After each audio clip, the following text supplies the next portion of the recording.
¿Te has preguntado alguna vez qué pasa cuando las cámaras se apagan y los aplausos se silencian? ¿Qué oscuros secretos se escondían detrás de las sonrisas más famosas del cine de oro mexicano? Hoy, vamos a desenterrar las historias no contadas, los vicios, las caídas y los demonios que persiguieron a algunas de las estrellas más adoradas de una era mítica. Esto no es solo cine, es la cruda realidad de la fama desmedida.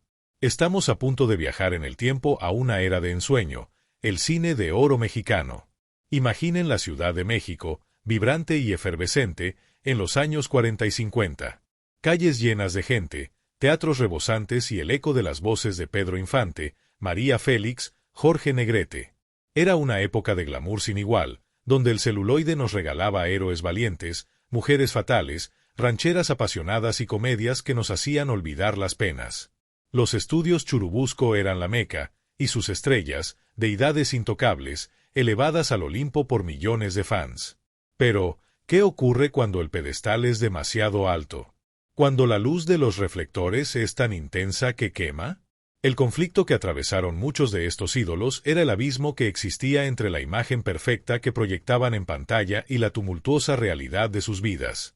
La fama, esa amante caprichosa, los elevaba al cielo para luego, en muchos casos, dejarlos caer en un pozo sin fondo. Presiones del estudio, contratos leoninos, dinero a manos llenas y una legión de admiradores listos para perdonar, o peor aún, para juzgar. La tentación, el exceso y la soledad se convirtieron en el guión no escrito de sus vidas, un drama mucho más real y doloroso que cualquiera de sus películas. Prepárate para conocer los 10 actores más degenerados del cine de oro mexicano. Pero antes, te invito a suscribirte, activar la campanita y darle me gusta a este video para que la historia llegue a más personas. Ricardo del Valle, el Gorrión Cantor. Imaginemos a Ricardo del Valle, mejor conocido como el Gorrión Cantor. Lo tenía todo, una voz privilegiada que llegaba al alma, un carisma innegable que derrumbaba barreras, y un físico de galán que derretía corazones en cada butaca. Su imagen en pantalla era la del hombre intachable, el enamorado eterno, el amigo leal. Pero detrás de cada serenata romántica en la gran pantalla, se escondía la sombra de una botella. Sus excesos con el alcohol eran un secreto a voces, susurrado en los pasillos de los estudios y en las barras de las cantinas más selectas. Las llegadas tarde a los rodajes, los olvidos de diálogos vitales, las peleas a puño limpio en bares de mala muerte, al principio, eran anécdotas divertidas que sus cercanos justificaban como cosas de artistas o rachas de bohemio. Es que el hombre siente la música en el alma, decían sus fans, y eso lo hace especial. Pero pronto, la risa se convirtió en preocupación, la admiración en una pena profunda por ver cómo se consumía.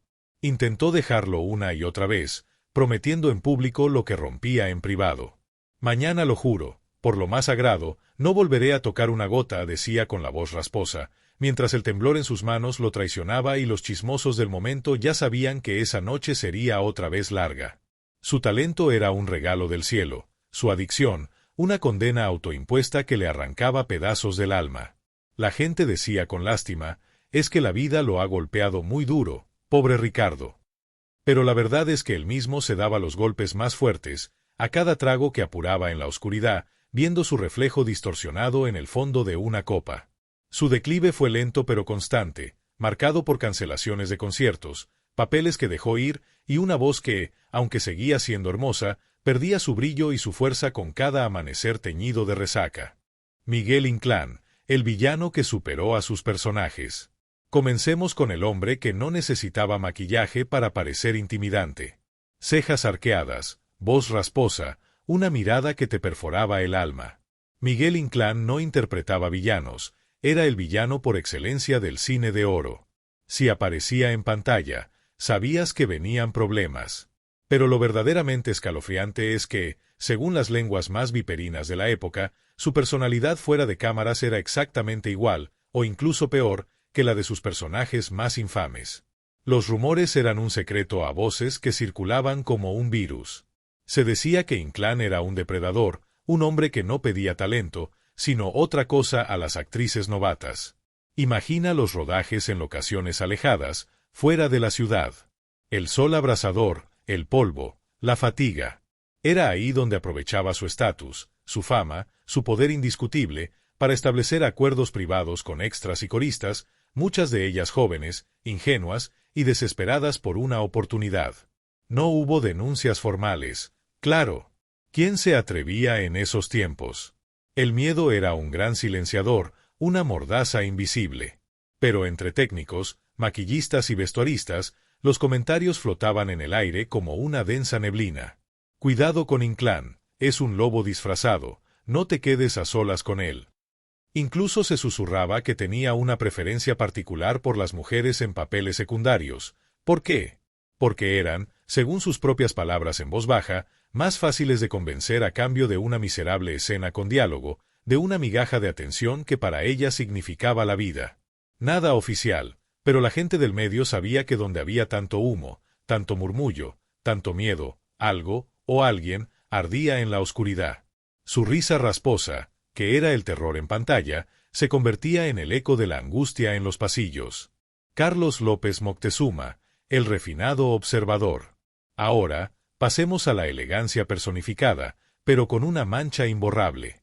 Imponente, de voz grave y una presencia que te obligaba a prestar atención. Carlos López Moctezuma fue el villano sofisticado del cine de oro, el que te humillaba con palabras y miradas, sin necesidad de levantar la mano. Pero tras esa fachada de nobleza teatral, tras esos trajes impecables, circulaban historias que ponían incómodas, e incluso aterrorizaban a sus propias colegas. Algunas actrices jóvenes lo describían como un hombre que observaba demasiado durante los ensayos. No era una mirada de director o compañero, era una mirada penetrante, escrutadora, que se sentía como una invasión.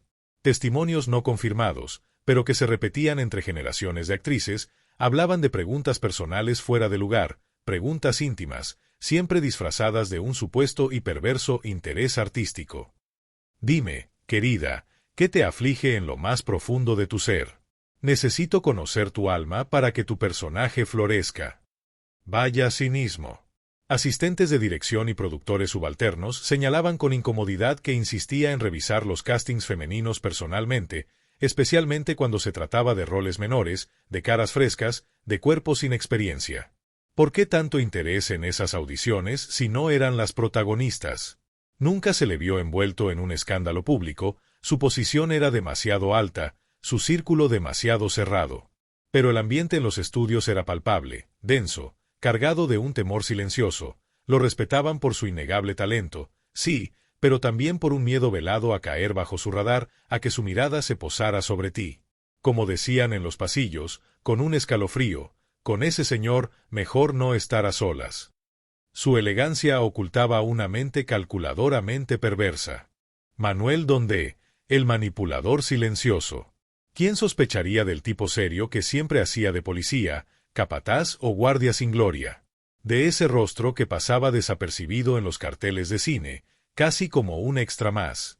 Manuel Dondé no era un galán, no tenía el carisma de un ídolo, pero entre bambalinas, su reputación metía miedo y su comportamiento en los camerinos era el tema favorito de los chismes más oscuros, esos que se contaban en voz baja, con la puerta entreabierta. Varias actrices de reparto lo señalaban como insistentemente directo, demasiado para ser una broma, sobre todo con las jóvenes que apenas comenzaban, las más vulnerables, las que venían del pueblo con una maleta llena de ilusiones. Se susurraba que proponía ensayos privados para mejorar la química en pantalla, un pretexto burdo para sus verdaderas intenciones. Y para las que se resistían, o para las que mostraban el menor interés, llegaba a regalar objetos lujosos, joyas discretas, perfumes caros, a cambio de atenciones personales, de una amistad que no era amistad. Técnicos y peinadoras, que veían y oían de todo, lo llamaban en voz baja el coleccionista porque, supuestamente, conservaba fotos y recuerdos íntimos de varias mujeres que pasaban por el set, como si fueran trofeos de sus conquistas forzadas. Nunca ocupó las portadas por escándalos, su anonimato en la fama lo protegía, pero su nombre siempre emergía cuando alguien preguntaba, con un escalofrío en la voz, quién era el actor que mejor sabía manipular desde las sombras, con una sonrisa inofensiva y una mirada que te prometía el cielo a cambio del infierno. Tito Junco, la estrategia disfrazada. Galán serio, rostro adusto, voz profunda que parecía salida de las entrañas de la tierra. Tito Junco era el tipo de actor que imponía respeto con solo aparecer en cuadro. Un caballero del celuloide, diría la prensa. Pero detrás de esa imagen recta y profesional, de esa fachada de intocable, circulaban historias muy diferentes, muy inquietantes, que lo pintaban como un lobo disfrazado.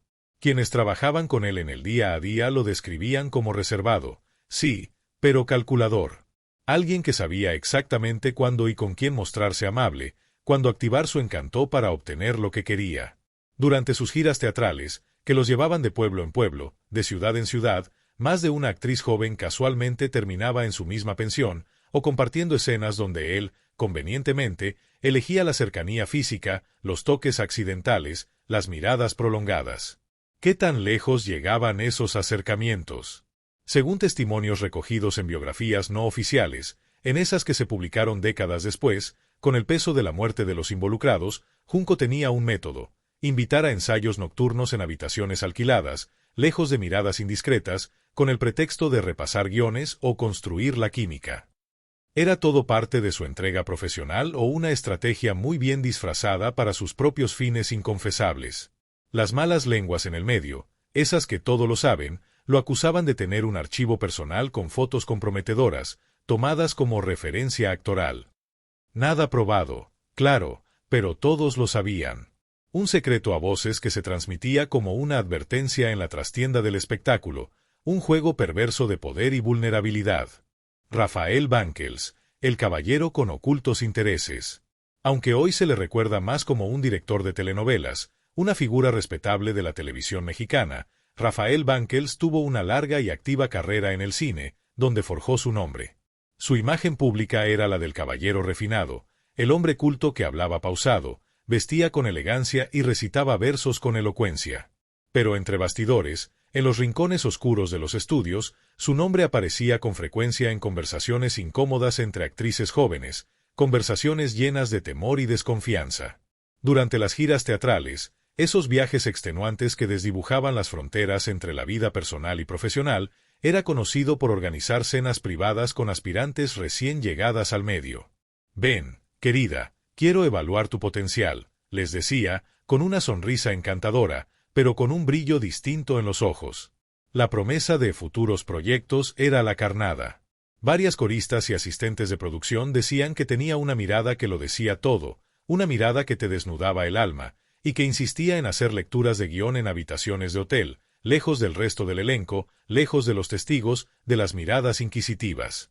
¿Era solo exigente con su elenco o simplemente aprovechaba su posición de poder para sus intereses personales? El chisme más fuerte, el que circulaba entre murmullos de complicidad, decía que prefería trabajar con mujeres sin experiencia porque eran más manejables, más fáciles de doblegar. Lo cierto es que muchas evitaban a toda costa coincidir a solas con él. Un caballero en la pantalla, un depredador en las sombras, con intereses muy oscuros. Eduardo Arosamena, el intelectual cuestionable. Actor, escritor, director y académico del cine. Eduardo Arosamena era considerado un hombre de letras, un intelectual, un pilar de la cultura cinematográfica. Siempre rodeado de papeles, de discursos grandilocuentes, de respeto, su presencia inspiraba reverencia. Pero entre los muros de la ANDA, esa Asociación Nacional de Actores que debería haberlas protegido, y en camerinos poco iluminados y sin ventilación, comenzaron a circular historias que contrastaban brutalmente con su pulcra imagen intelectual. Varias actrices jóvenes, con los ojos llenos de estrellas y la mente llena de sueños, afirmaban que tenía una forma muy peculiar de descubrir talento. Una forma que casi siempre ocurría en ambientes cerrados, sin testigos, en reuniones pedagógicas que eran todo menos profesionales. Algunos asistentes de producción, los que sabían lo que se cocinaba detrás de cámaras, aseguraban que solía escribir poemas personalizados para sus actrices favoritas, con versos extraños, obsesivos, que insinuaban cosas muy lejos de lo profesional, de lo artístico, de lo moral. Incluso hay biografías que se atrevieron a publicar, años después, pasajes inquietantes de sus diarios personales, donde hablaba de la pureza del arte encarnada en Cuerpos sin malicia, una frase que hoy, con la luz de la historia, suena a escalofriante justificación de sus abusos. Nadie se atrevía a confrontarlo en vida, su reputación era una coraza impenetrable, su estatus, un escudo inquebrantable. Pero ahora que sabes todo esto, ¿de verdad crees que era solo un hombre culto y apasionado por el arte? La duda, sin duda, queda sembrada, y la imagen del intelectual se derrumba. Mantequilla, el payaso insistente. Nadie lo veía venir. Con su cara de chiste, su risa contagiosa y sus bromas constantes, Mantequilla era el payaso del cine de oro, el alivio cómico, el tipo que todos querían tener en el set para aligerar el ambiente tenso y las largas jornadas. Pero cuando las cámaras se apagaban, cuando el director gritaba «corte», dejaba de hacer reír. El ambiente se tornaba pesado, tenso, y el terror se apoderaba de muchas. Coristas, bailarinas y actrices de reparto solían advertirse entre ellas, como un código secreto para sobrevivir: si te toca escena con Mantequilla, no te quedes sola en camerinos. ¡Huye! ¿Exageración? No lo creo. Varios técnicos, los que limpiaban el desorden y veían las verdades a medias, aseguraban haberlo visto entrar sin avisar a camerinos femeninos, como un fantasma travieso, y quedarse ahí, supuestamente buscando un espejo o un vestuario perdido. Siempre tenía una excusa, siempre era inocente, siempre se reía de la situación, minimizando el miedo que provocaba. Durante giras, ese infierno itinerante, más de una vez fue echado de hoteles por conducta inapropiada, por escándalos que la gerencia prefería silenciar a toda costa. Los encargados de los hoteles sabían que si había show y estaba Mantequilla, algo raro iba a pasar después, algo que necesitaría ser limpiado en silencio. ¿Quién iba a pensar que el tipo más gracioso del cine mexicano, el que nos hacía carcajear, era también uno de los más insistentes, de los más acosadores, cuando nadie miraba? Una máscara de alegría que escondía una faceta oscura, una sombra que persigue hasta el día de hoy. Julio Villarreal, el mentor manipulador. Distinguido, educado, con una copa en la mano y una charla culta que te atrapaba. Julio Villarreal representaba el ideal del actor y director culto de su tiempo. Trabajó en cine, teatro, televisión y hasta fundó compañías escénicas, un verdadero pilar de la cultura mexicana. Se le veía como un patriarca, un maestro, un faro de sabiduría. Pero en su círculo íntimo, en la confidencialidad de su casa en Coyoacán, esa casona colonial que parecía tan inofensiva, corría otra versión muy diferente de su vida privada. Muchos decían que los fines de semana ahí eran todo menos tranquilos, todo menos académicos. Actrices jóvenes, aspirantes desconocidas, incluso uno que otro colega de confianza, eran invitados a reuniones privadas con reglas extrañas y un ambiente opaco, hermético, donde las puertas se cerraban y lo que pasaba adentro, se quedaba adentro. ¿Y qué pasaba en esas reuniones? Nadie hablaba abiertamente, el miedo y la lealtad, o el temor, eran fuertes. Pero los rumores hablaban de juegos teatrales que no tenían absolutamente nada que ver con libretos ni actuación, sino con sumisión y poder.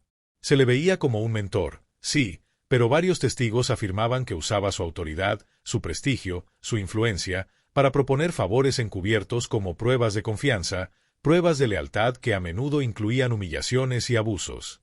El mismo hombre que recitaba versos clásicos, que fundaba compañías de teatro para promover el arte, era, según sus conocidos más antiguos, esos que lo habían visto evolucionar en el medio, un experto en manipular con una elegancia tan sutil como venenosa, dejando a sus víctimas sin voz, sin recursos y a menudo sin carrera. David Silva, el ídolo explosivo. Rudo, intenso, irresistible. Con su mirada penetrante y su físico imponente, David Silva no solo fue ídolo del cine popular mexicano, de esas películas de acción y arrabal que la gente devoraba, también fue una figura que encarnaba la virilidad, la fuerza bruta, de su época. Papeles como boxeador, policía o rebelde lo convirtieron en un símbolo de poder, tanto en pantalla como fuera de ella. Pero detrás de ese magnetismo arrollador, de esa figura que parecía invulnerable, había una reputación que incomodaba, e incluso aterrorizaba, a muchas mujeres en el medio. Actrices de reparto, las que compartían escena con él en roles menores, decían que David no entendía la palabra no. Y cuando digo no entendía, me refiero a que la ignoraba por completo. En el set, se acercaba demasiado durante escenas que no lo requerían, invadiendo espacios y límites, haciendo sentir a sus compañeras la presión de su presencia.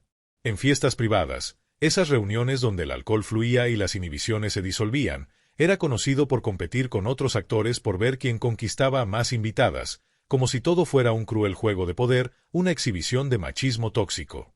Y según personas cercanas, Tenía un carácter posesivo y explosivo cuando las cosas no salían como él quería.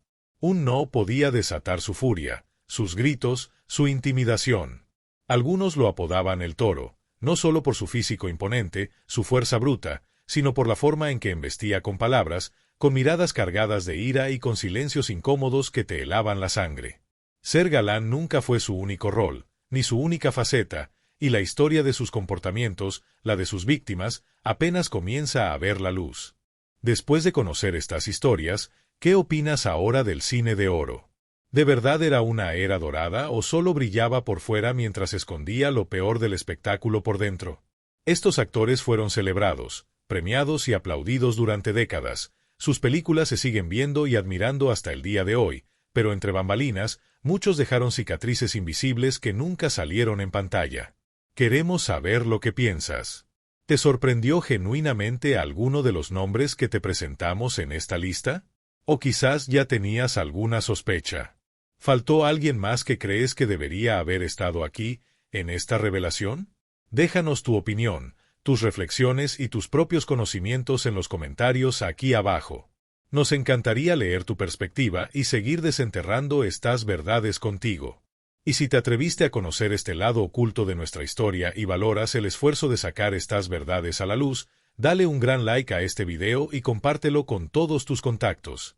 Eso ayuda a que el algoritmo de YouTube se lo muestre a muchas más personas, porque en Etapa de Oro creemos firmemente que hay historias que nadie cuenta hasta que alguien se atreve a desenterrarlas. No te pierdas nuestros próximos videos donde seguiremos explorando los rincones más fascinantes y desconocidos del pasado. Hasta la próxima, y gracias por ser parte de la Etapa de Oro.